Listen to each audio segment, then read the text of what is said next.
આપણે આ વિડિયોમાં આપણે જોવાના છે માદા જન્યુજનક એટલે કે ભ્રૂણપુટ, બરાબર છે। આપણે લાસ્ટલી શું જોયું હતું કે મહાબીજાણુ કેટલા બનેલા? 4 મહાબીજાણુ બનેલા। થોડું રિવાઇઝ કરીએ તો અંડક, બરાબર છે, અંડકાવરણ, અંડછિદ્ર, અંડતલ, બરાબર। હવે એની અંદર હૃદયનો ભાગ અને સેન્ટરમાં રહેશે જે આ વસ્તુ ડેવલપ થવાની છે તે। હવે આ ભાગ છે અત્યારે ડેવલપ થયું નથી। અત્યારે જે આ સેન્ટરનો ભાગ છે એ કયો ભાગ છે? હૃદયનો ભાગ। કયો ભાગ રહેશે? હૃદયનો ભાગ। હૃદયના અમુક કોષ, પર્ટિક્યુલરલી કયા છેડા તરફના? અંડછિદ્ર તરફના કોઈ કોષ નું વિભેદન થશે અને એ બનશે મહાબીજાણુ માતૃકોષ। આપણે વાત કરી છે ઓલરેડી મહાબીજાણુ માતૃકોષ। મહાબીજાણુ માતૃકોષનું અર્ધીકરણ થશે। મહાબીજાણુ જનન આપણે ભણ્યા, અર્ધીકરણ થશે અને 4 કોષ અસ્તિત્વમાં આવશે।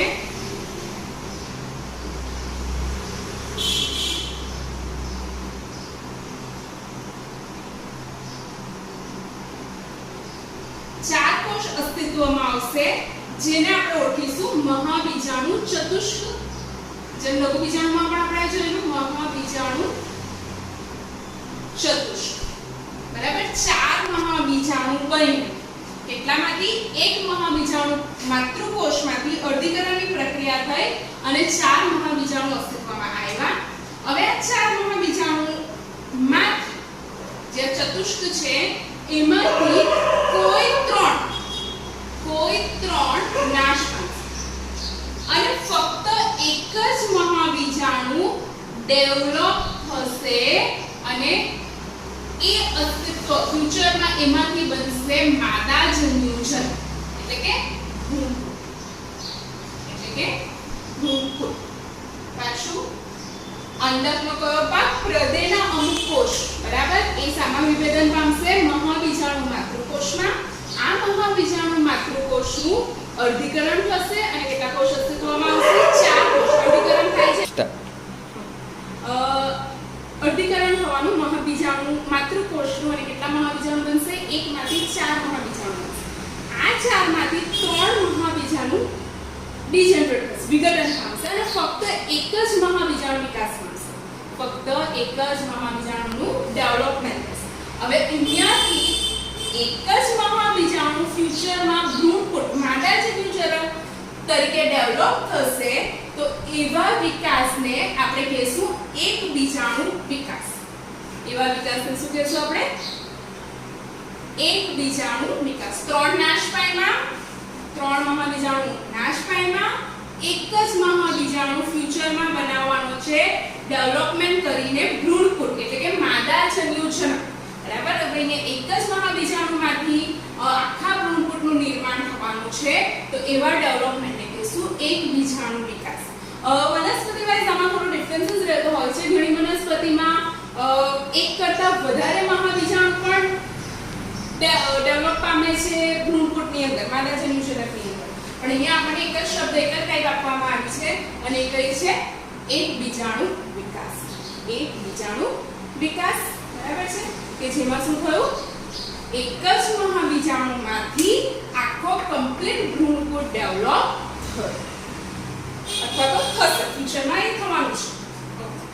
હવે શું થશે કે આ જે મહાબીજાણુ ફ્યુચરમાં ભ્રૂણપુટ બનાવવાનું છે એનું કોષ કેન્દ્રનું 3 વાર સંભાજન થશે। કેટલી વાર? આ જે એક મહાબીજાણુ છે તેનું કેટલી વાર વિભાજન થશે? એના કોષ કેન્દ્રનું 3 વાર। પણ અહીંયા એટલું ધ્યાન રાખવાનું છે ફક્ત કોષ કેન્દ્ર વિભાજન પામશે, અત્યારે કોષ દિવાલ બનશે નહીં। એટલે બની શકે આ કેવી કન્ડિશન થવાની કે એક જ કોષની અંદર એક કરતા વધારે કોષ કેન્દ્ર ઇન્વોલ્વ થવાના। આ એક મહાબીજાણુ જે ફ્યુચરમાં બનાવવાનું છે શું? ભ્રૂણ, બરાબર। એના કોષ કેન્દ્રનું કેટલી વાર વિભાજન થવાનું? 3 ટાઈમ્સ। એનું જે પહેલી વાર વિભાજન થાય અને કેટલા કોષ કેન્દ્ર અસ્તિત્વમાં આવવાના? 2. આપણે વાત કરી કેટલી વાર સંભાજન થશે એના કોષ કેન્દ્રનું 3 ટાઈમ. બીજી વાર થવાનું તો આ 2 છે તો 2 ના સંભાજન થાય તો કેટલા કોષ કેન્દ્ર અસ્તિત્વમાં આવશે? 4. અત્યારે કોષ દિવાલનું વિભાજન થતું નથી, મુક્ત કેન્દ્રીય વિભાજન છે, મતલબ કે ફક્ત કોષ કેન્દ્ર ડિવાઇડ થાય છે. અને ત્રીજી વાર સંભાજન થશે અને કેટલા કોષ કેન્દ્ર અસ્તિત્વમાં આવવાના? 8. કેટલા કોષ કેન્દ્ર અસ્તિત્વમાં આવ્યા? 8 કોષ કેન્દ્રીય અવસ્થા અસ્તિત્વમાં આવી. અહીંયા પહેલું સંભાજન થયું ફક્ત કોષ કેન્દ્રનું પહેલી વાર, એટલે એકમાંથી કેટલા કોષ કેન્દ્ર બની ગયા? 2. પાછું સંભાજન જ થવાનું છે પણ ફક્ત કોષ કેન્દ્રનું છે, એટલે 2 ના કેટલા કોષ કેન્દ્ર બની ગયા? 4. અને ત્રીજી વાર પણ સંભાજન થશે અને એ પણ ફક્ત કોષ કેન્દ્રનું, અને 4 માંથી કેટલા કોષ કેન્દ્ર બની ગયા? 8. બરાબર? 2 કોષ કેન્દ્રીય ભ્રૂણપુટ, 4 કોષ કેન્દ્રીય ભ્રૂણપુટ અને 8 કોષ કેન્દ્રીય ભ્રૂણપુટ. હવે આ જે ભ્રૂણપુટ છે અથવા તો મહાબીજાણુ કે જે ભ્રૂણપુટમાં ડેવલપ થઈ રહ્યું છે એ સ્ટ્રક્ચર કેટલા કોષ કેન્દ્ર ધરાવે છે? અત્યારે 8 કોષ કેન્દ્ર ધરાવે છે. 8 કોષ કેન્દ્રીય ભ્રૂણપુટ સ્ટેજ છે. હવે જે 8 કોષ કેન્દ્ર છે એનું રીઅરેન્જમેન્ટ થશે. એનું શું થવાનું છે? આપણે અહીંયા તરફ ડાયાગ્રામ જોઈશું. એનું થશે રીઅરેન્જમેન્ટ, એની ગોઠવણ થશે. અને સાથે સાથે એ જે કોષ કેન્દ્ર છે તેની ફરતે કોષ દિવાલનું પણ નિર્માણ થવા લાગશે. 8 કોષ કેન્દ્રનું એક તો રીઅરેન્જમેન્ટ થવાનું, એને ચોક્કસ જગ્યા મળશે, લોકેશન મળશે, પ્લસ સાથે સાથે જે કોષ દિવાલ છે એનું પણ નિર્માણ ચાલુ થશે. રાઈટ? મીન્સ હવે જે વાત કરશું આપણે તે લાક્ષણિક જે માદા જન્યુજનક છે, આપણે જે વાત કરી રહ્યા છે એ આ ભાગની, બરાબર? કે અંડકની અંદર શું આવ્યું છે? માદા જન્યુજનક આવ્યું છે અને એ કેવી રીતે ડેવલપ થાય છે તેના આ સ્ટેજીસ છે. અને હવે આપણે જે લાક્ષણિક લાક્ષણિક માદા જન્યુજનક કેવો હશે એની વાત કરવાના છે. અત્યારે કયા સ્ટેજમાં છે? 8 કોષ કેન્દ્રીય અવસ્થા, પણ ફક્ત કોષ કેન્દ્ર જ છે, કોષ દિવાલ બની નથી. 8 કોષ કેન્દ્ર અસ્તિત્વમાં આવશે. હવે ધીમે ધીમે શું બનવા માંડશે? એની ફરતે કોષ દિવાલ બનવા માંડશે. હવે શું થવાનું છે? આ બધા તો 8 કોષ કેન્દ્ર,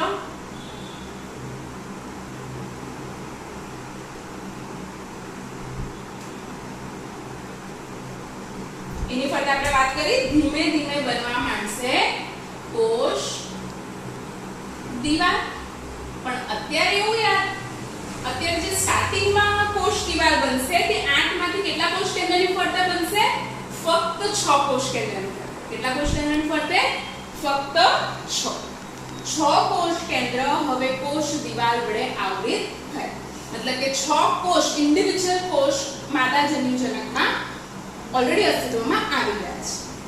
હવે જે આ 2 કોષ કેન્દ્ર બચ્યા, બરાબર છે, એ કઈ રીતે ઓળખાશે?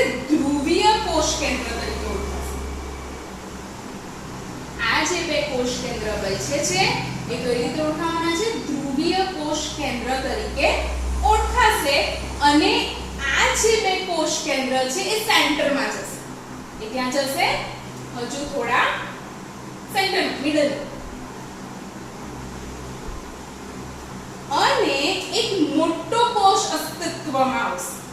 એક અહીંયા 2 કોષ કેન્દ્ર છૂટા નહીં પડ્યા અને 2 ને સાથે મળી જ્યારે ઓલરેડી કનેક્ટેડ અવસ્થામાં છે તો સાથે છે, બરાબર, કમ્બાઈન્ડ એક જ જગ્યાએ છે, ત્યારે એની ફરતે કોષ દિવાલ બની જશે. મતલબ કે આ સેન્ટરમાં એવો કોષ બને છે કે જેની પાસે કેટલા કોષ કેન્દ્રો રહેવાના? 2 કોષ કેન્દ્ર. આ જે સેન્ટરનો કોષ છે એને કહેવામાં આવશે કેન્દ્રસ્થ કોષ.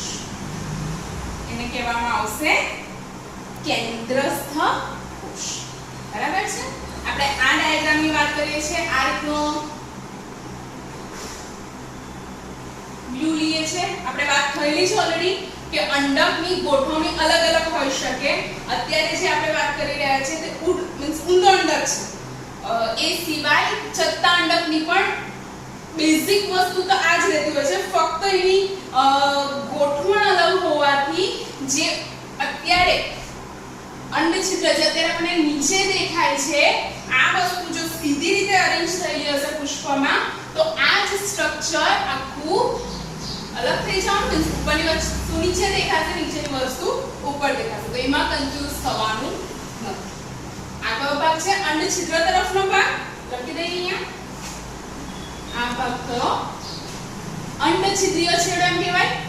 ને અંડછિદ્રની ઉપરના તરફનો છેડોને આપણે કઈ રીતે ઓળખશું? અંડતલ.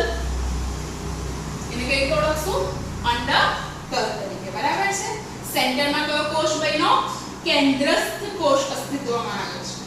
હવે કેન્દ્રસ્થ કોષ છે એની અંડછિદ્રના છેડા તરફ, કયા છેડા તરફ? અંડછિદ્રીય છેડા તરફ 3 કોષ બન્યા છે. બરાબર.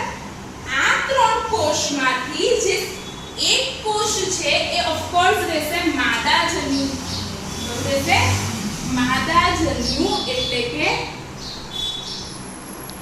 અંડકોષ. એ કયો રહેશે? માદાજન્યુ એટલે કે અંડકોષ. અને જે બાકીના બે અંડછિદ્ર તરફના બાકીના બે કોષ છે કયા રહેવાના? સહાયક કોષ. અંડછિદ્ર પાસે 3 કોષ બન્યા છે.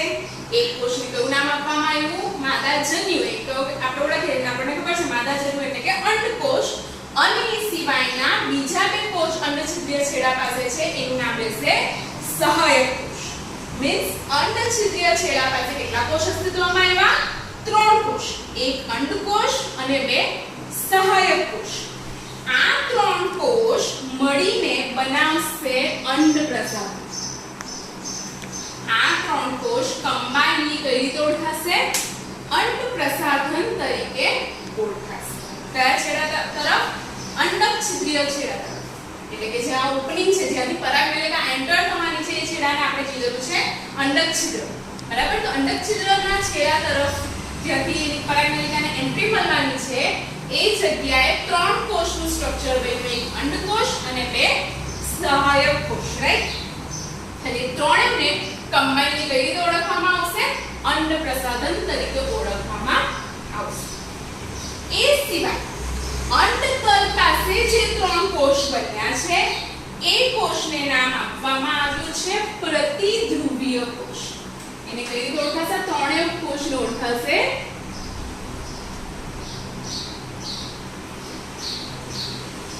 આ ત્રણેય કોષને ઓળખાશે કઈ રીતે? પ્રતિધ્રુવીય કોષ તરીકે ઓળખાશે. સાથે બીજો એક પોઈન્ટ આવશે, સહાયક કોષ સાથે એક બીજું સ્થૂલન જોવા મળે છે. સહાયક કોષની સાથે એક તંતુમય સ્થૂલન જોવા મળશે અને એનું કામ શું રહેશે કે જે પરાગનલિકા એન્ટર થવાની છે તેને માર્ગદર્શન આપશે. અમુક એવા કેમિકલ સિક્રેટ કરશે જેને કારણે પરાગનલિકા સહાયક કોષ સુધી પહોંચે. બરાબર. તો આ જે ડિપોઝિશન છે, આ જે પ્રસાધન છે એને નામ આપવામાં આવ્યું છે તંતુમય પ્રસાધન. એને કઈ રીતે ઓળખવામાં આવ્યું છે? તંતુમય પ્રસાધન તરીકે ઓળખવામાં આવ્યું છે. ઇન શોર્ટ, જે લાક્ષણિક માદાજન્યુજનક છે અથવા તો ભ્રૂણપુટ છે એ કઈ રીતે કેટલા કોષનું બન્યું છે? તો અંડછિદ્ર પાસે 3 કોષ, એક અંડકોષ અને બે સહાયક કોષ અંડછિદ્ર પાસે. અંડતલના છેડા પાસે કેટલા કોષ? 3 કોષ જેનું નામ છે પ્રતિધ્રુવીય કોષ. એટલે 3 + 3 6 cells. બરાબર. પ્લસ સેન્ટર પાસે બીજો એક કોષ બન્યો છે એટલે કેટલા કોષ થયા? 7 cells. ગણતરી કરીએ કેટલા કોષ હશે માદાજન્યુજનક? 7 cells. પણ કોષ કેન્દ્રની હવે જો કેલ્ક્યુલેશન કરીએ તો આપણને ખબર છે કોષ કેન્દ્ર કેટલા બનેલા હતા? અલ્ટિમેટલી 3 વાર વિભાજન થયું, 3 વાર સંભાજન થયું. એકમાંથી 2 કોષ કેન્દ્ર, પહેલું સંભાજન. 2 માંથી 4 કોષ કેન્દ્ર, બીજું સંભાજન. 4 માંથી 8 કોષ કેન્દ્ર, ત્રીજું સંભાજન. એટલે કોષ કેન્દ્ર કેટલા? તો આન્સર શું આવશે? પરંતુ કોષ કેટલા? તો 7. કેમ 7? કારણ કે અહીંયા 2 કોષ કેન્દ્ર છે એટલે કોષ કેન્દ્રનું વિભાજન દેખાય થાય છે, પરંતુ કોષ દિવાલનું અહીંયા બે અલગ વિભાજન થયું નથી. એક જ કોષની અંદર બે કોષ કેન્દ્ર આવી જાય છે. ક્યાં? ધ્રુવીય કોષ કેન્દ્ર તે સાથે છે, કોષ કેન્દ્રસ્થ કોષમાં. બરાબર છે? That means જે લાક્ષણિક માદા જન્યુજનક હશે that possess 7 cells and 8 nucleus. 7 કોષ અને કેટલા ન્યુક્લિયસ? કોષ કેન્દ્ર કેટલા રહેશે? 8 કોષ કેન્દ્ર રહેશે. ક્લિયર થાય છે? લાસ્ટ એક પોઈન્ટ વાત કરી દઈએ કે પ્લોઇડી શું રહેશે. આ જેટલા પણ સ્ટ્રક્ચર્સ બન્યા છે એની પ્લોઇડી એની જે કેટલા રંગસૂત્રની જોડે કેટલી ધરાવશે. બરાબર છે? તો આ બધા અહીંયા શું થયેલું હતું? યાદ આવે છે? અર્ધીકરણ થયું. આ શું છે? અર્ધીકરણ. એટલે મહાબીજાણુ માતૃકોષની વાત કરીએ તો એની પ્લોઇડી શું રહેશે? ટ્વાઇસ. એનું શું થયું? અર્ધીકરણ. એટલે આ મહાબીજાણુ ચતુષ્ક બન્યું. ચતુષ્કના દરેક કોષ છે, 4 કોષ બન્યા, તે દરેક કોષ અર્ધીકરણ પછી બન્યા છે, તો એ દરેકની પ્લોઇડી પણ શું રહેવાની? એકકીય. એટલે આમાંથી જેટલું પણ વસ્તુ બનવાની એ બધી કેવી રહેશે? એકકીય રહેવાની. બરાબર? હજુ કોષ બન્યા નથી. એટલે અત્યારે આ જે મહાબીજાણુની વાત કરીએ તે કેટલા છે? 4 બન્યા છે, અને દરેક મહાબીજાણુની પ્લોઇડી શું છે? એક. હવે શું થયું? એનામાંથી કોષ બન્યા 8 કોષ કેન્દ્ર બન્યા અને 7 કોષ બન્યા. તો કઈ રચના બની? અંડકોષ. અંડકોષ કેટલા કોષ કેન્દ્ર ધરાવે છે? સિંગલ. તો એની પ્લોઇડી પણ શું રહેશે? જન્યુ છે. તો જન્યુ આપણને ખબર જ છે કે એકકીય છે. સેમ વે સહાયક કોષની પ્લોઇડી પણ શું હોવાની? એકકીય. પ્રતિધ્રુવીય કોષની પ્લોઇડી પણ શું હોવાની? એકકીય. ફક્ત આ જે કેન્દ્રસ્થ કોષ છે એ કેન્દ્રસ્થ કોષમાં બે કોષ કેન્દ્ર સાથે છે.